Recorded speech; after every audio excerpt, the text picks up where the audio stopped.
444 الموافق 20 من شهر أبريل 2023 تعلن أن يوم عيد الفطر أول شهر شوال 1444 سيكون بإذن الله سبحانه وتعالى يوم غد الجمعة 21 أبريل 2023.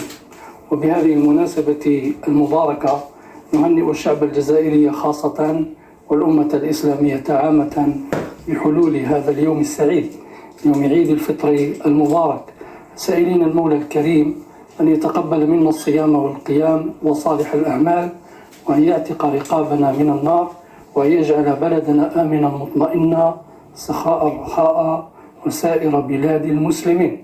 تقبل الله منا ومنكم الصيام والقيام، والسلام عليكم ورحمة الله وبركاته.